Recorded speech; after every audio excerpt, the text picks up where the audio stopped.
ニアデザイン研究科のジャイと申します。今日のプレゼンテーションは、英語でします。はい。So I'll present our research on why actors co-create value, specifically how shared motivation drive resource integration in community-based Suzhi education. So this research takes place in my hometown, which is called Jiayi, a small county-level city located in eastern China, as you can see on the map here. And importantly, more than 61% of its population lives in suburban residential communities. And here by communities, we are referring to the neighborhood level social units where families live. And they're usually organized by residence committees. So it's not like other communities we are referring to, like the social relationships, or organized by interests. So it's basically referring to residential communities. To give a bit more context, so where is the city exactly? So to compare with a context that we might be more familiar with Shanghai, it's located in northeast to Shanghai. And in terms of size, the city of Jiayi has 1.4 million permanent residents, while Shanghai has 18 times more. So we can say that compared to metropolises like Shanghai, this is a small city. Before we dive in further, I want to explain two very important concepts in this research. They are two guiding educational philosophies in the context of China. First is Suzhi education, also known as quality education in some of the literature. It refers to the policy that frames holistic human development over test performance. And the goal of Suzhi education is to cultivate students' all-round development across 5 dimensions, which are the moral development, the intellectual development, the physical development, the aesthetic development, and also the labor or social development. But despite these policy aspirations, the practice is still far from ideal. In formal schooling, the college entrance exam still creates a controlling environment. So creative subjects like arts and music are still systematically devalued in the formal schooling because they are not in the college entrance exams. And with limited opportunities in formal schooling, parents then sort out to out-of-school resources. However, high-quality creative activities and resources are often concentrated in larger cities and also urban centers. This results in that suburban communities in smaller cities like Jiayi are especially left underserved. This is what suburban families in small cities like Jiayi face, the creative access gap. The resources exist locally. Professional artists are usually active in the city center. The community centers usually have activity spaces but don't have high-quality creative programming. And families do want these creative opportunities for their children. But these resources are disconnected or fragmented. And this presents us with a resource integration challenge. So instead of importing new resources into the city, we designed an ecosystem that connects the existing resources. And the ecosystem takes the form of parent-child participatory arts workshops, and they are held in suburban community centers.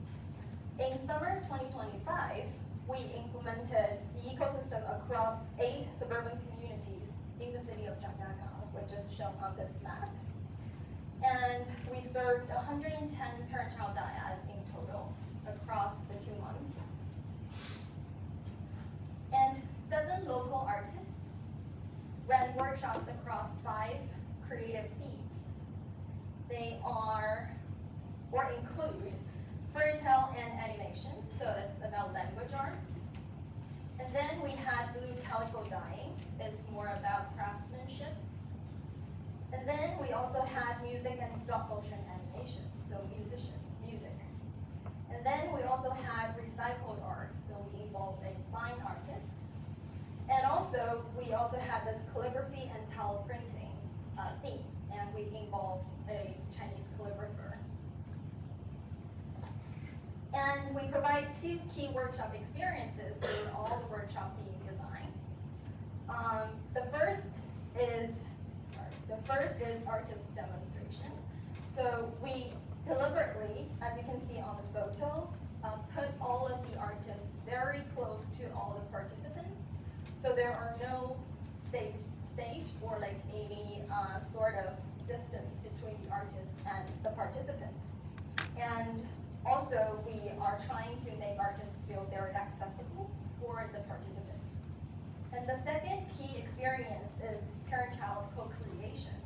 And also, as you can see on this photo, we are trying to, or we make the experience must be like, we require all the artists when designing the workshops to make the experience co-creatable for both parents and children. So it's not like a parallel activity, like not just parent watching the child, or like the parent just staying on the side. Like we ask them to both do hands-on activities together. And in this ecosystem that I just mentioned, we have 4 key actor types. So if you still remember this slide that I just talked about, what we are reflecting here is by actually connecting the artist, the community, and also the families together. However, this doesn't really happen on its own, and we need the help from institutional connectors that help to build these cross-sector partnerships so that we can make such collaborations happen. And each of the actor types contribute their own resources for this kind of resource integration to happen. So the artists design and facilitate the workshops. The communities provided the venues at their community centers and also helped with the coordination among its residents. And the parents and children participated together in the workshops, and all of our connectors helped to make such collaboration happen. But here's what puzzled us. We provided minimal extrinsic, external incentives in all of these ecosystem implementation process. For artists, we only paid 500 Chinese yuan every workshop. That's about 1,000,000 yen per workshop. And then for families, there was no any kind of payment or certificate or formal credits provided for their participation. And for communities, the community staff offered effort and help beyond their basic job requirements.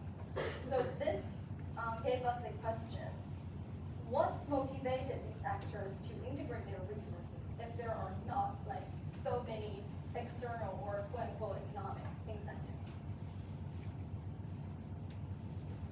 The service dominant logic literature tells us, or they have already identified, that competencies, the first pillar here, competencies, and then second, institution arrangements are the enablers of resource integration. However, we also had a study that identified these 2 alone are not enough to explain why actors engage in resource integration. Because competencies only tell us that actors can integrate resources, and institutions tell us that actors should integrate resources, or where they should go in this resource integration process. However, the motivation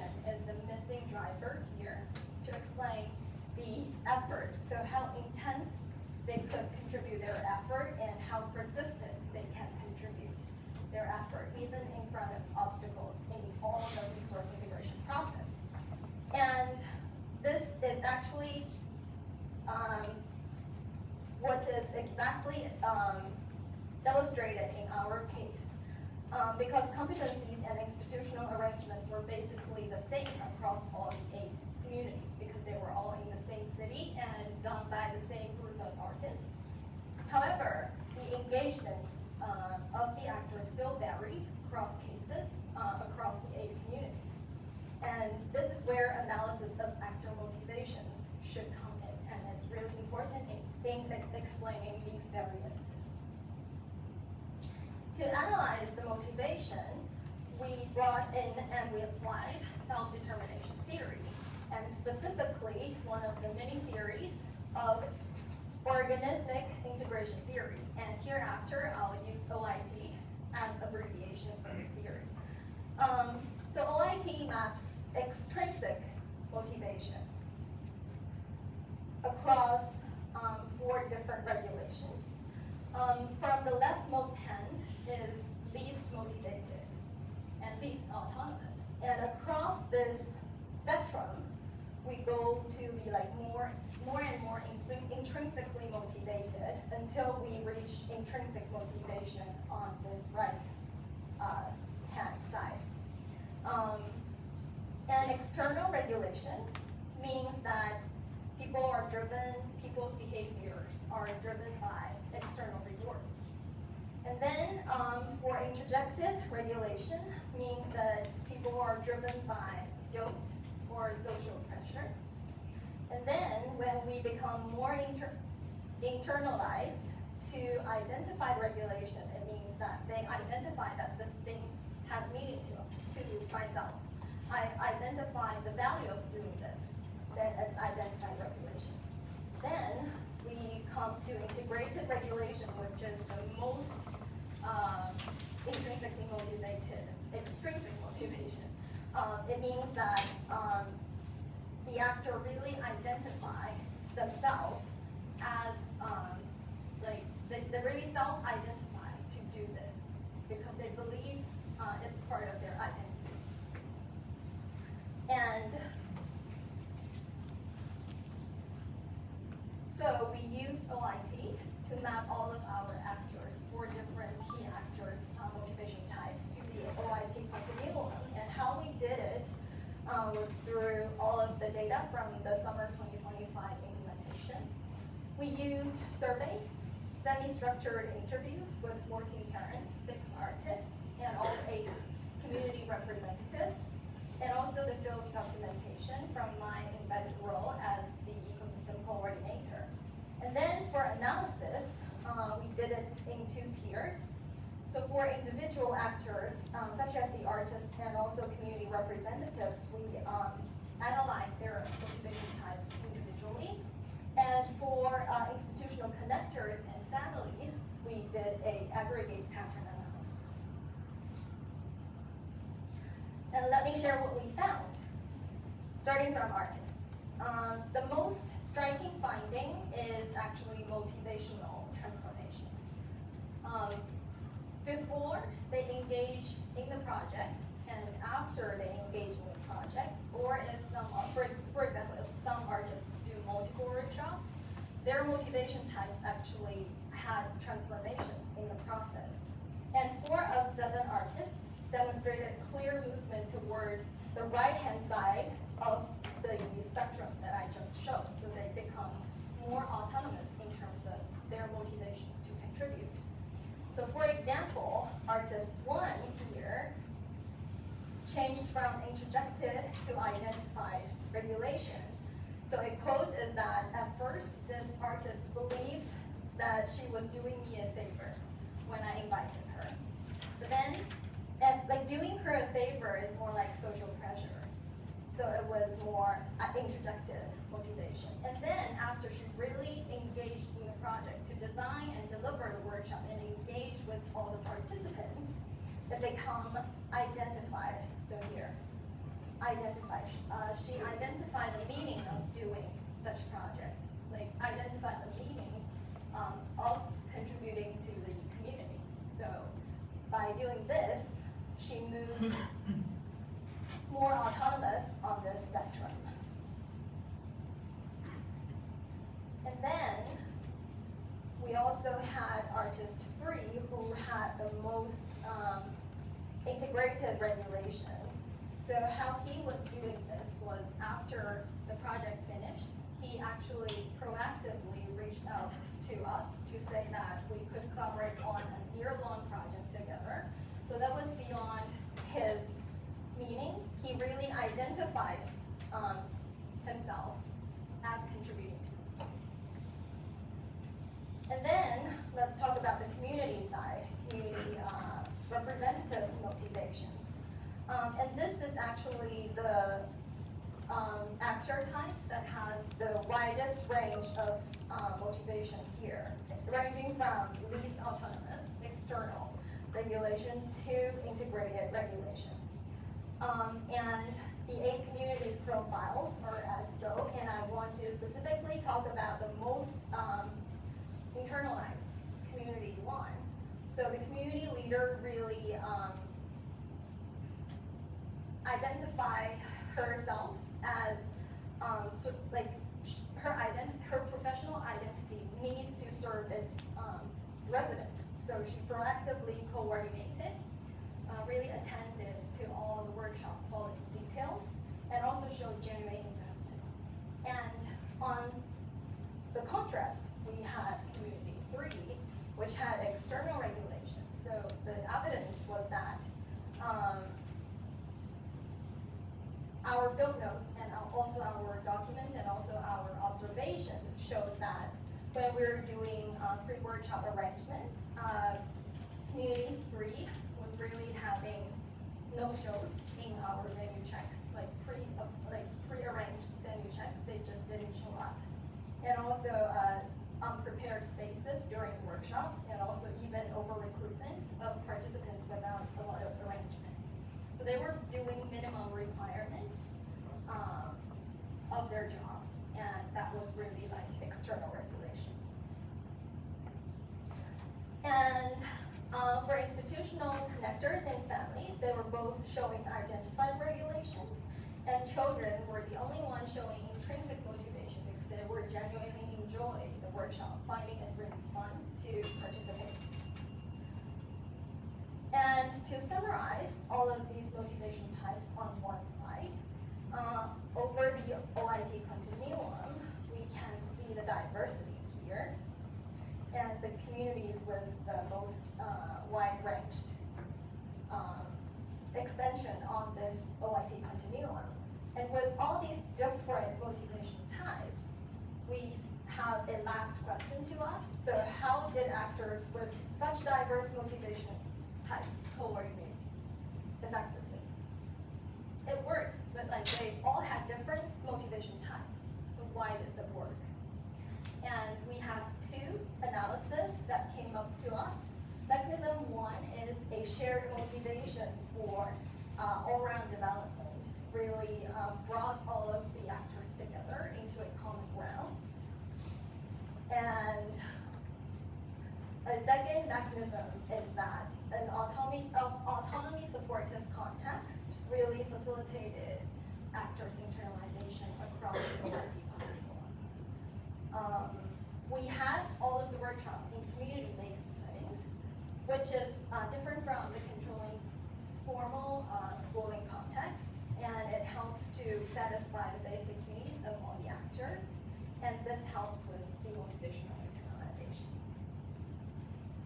To conclude, the study makes 3 contributions. Theoretically, the OIT continuum explains the performance variance beyond competencies and institutional arrangements in the SE1 theory. And practically, we demonstrate that designing for autonomy support is more effective than relying on external incentives when we are doing resource integration. And it's optimal to provide choice, minimize pressure, and activate culturally resonant shared goals for all of the actors. And last but not least, for the ecosystem design perspective, we should match the motivation requirements for specific role demands. It's not a one-size-fits-all thing.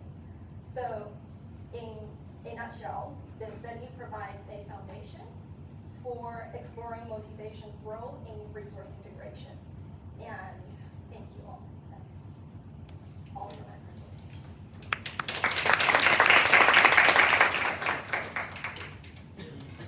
質問いかがですか?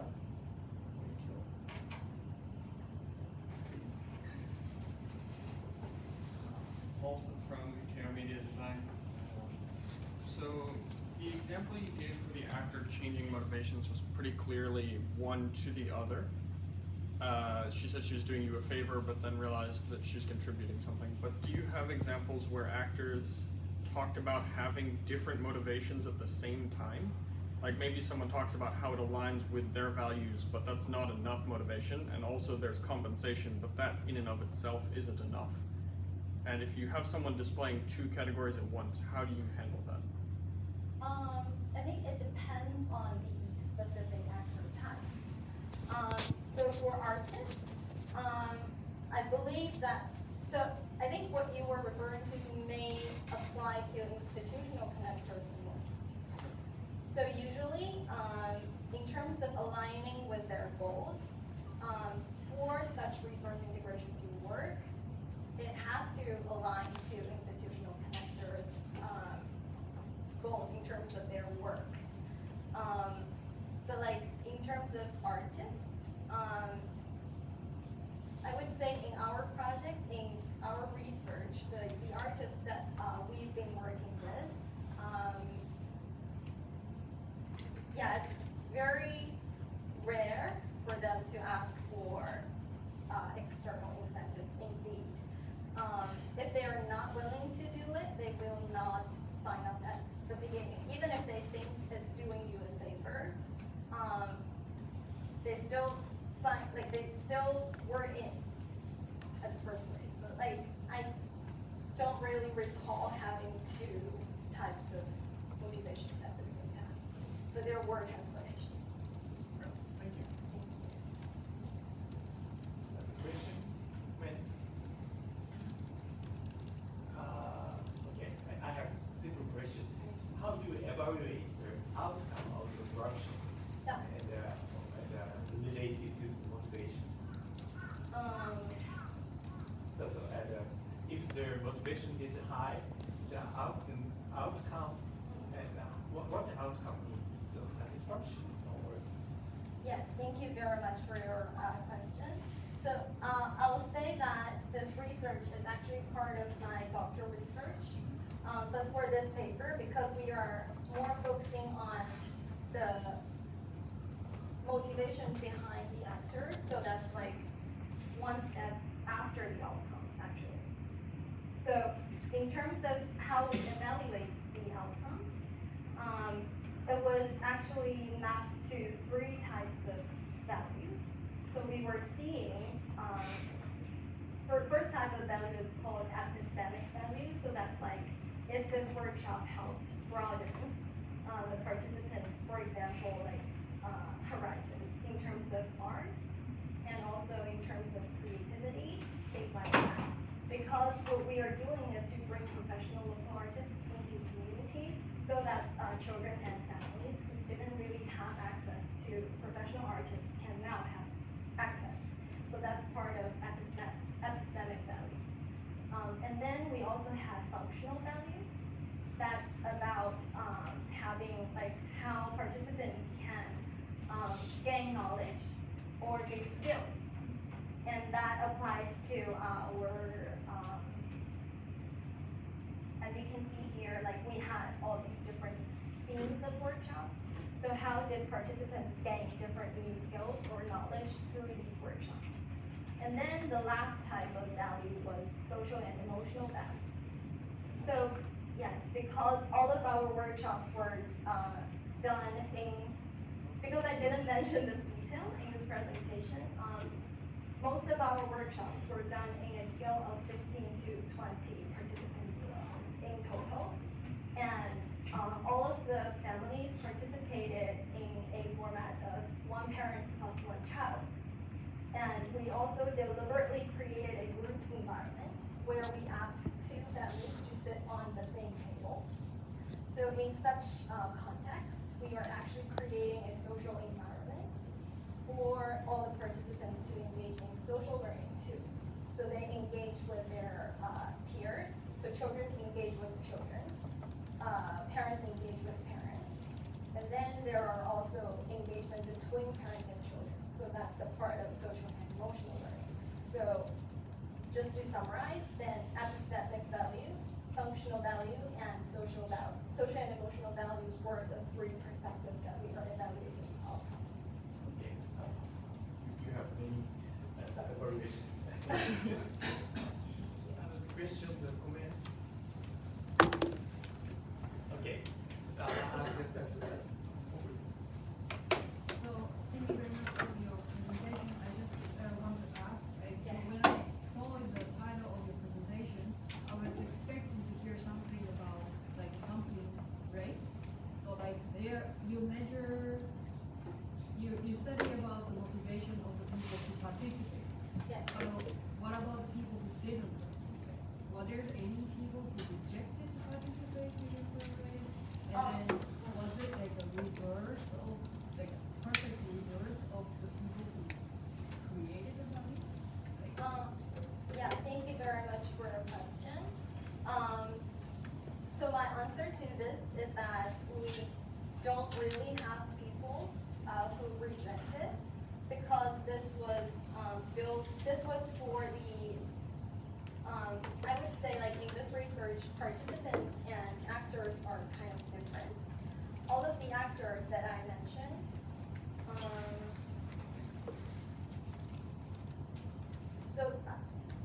or like in a more common view, families are actually participants in the sense of like the research. But in this research, they are seen as actors too because they give their feedback and also their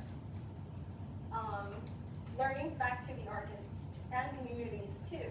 But the thing here is what we are trying to talk about or investigate most are artist, community, and institutional connectors' motivations, and they're all like based on invitation. And so we didn't really have people who rejected, but there were like how we are doing this is that, like we did have our actors who were not that engaged, such as the external regulation that I was talking about, the community. So that was the, yeah, I don't know if this answers your question. Yes. Okay. So one more short question. In your ecosystem design section in the conclusion, you talk about pairing actors with the motivation to the roles. Is this something where like, perhaps the institutional connector requires some special knowledge to pair these people appropriately? Or is this something where you imagine actors will self-sort into their roles based on their motivation? Institutional connectors need to have some knowledge. Because I also didn't really go into detail in this presentation because I really wanted to focus on the motivation types. But we have different types of institutional connectors here. And to do these matchmaking, who is really doing this is an organization called Women's Federation in the context of China. So it is a quasi-government organization that takes care of women and children's affairs. And they really work really closely with the communities.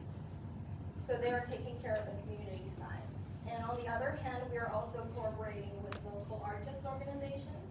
That's another type of institutional connector. And they know well with the artists. So how they do matchmaking was through these two artist organizations. So it does require some kind of professional knowledge. Okay, thank you. Okay, and thank you so much. Let me move to next presentation.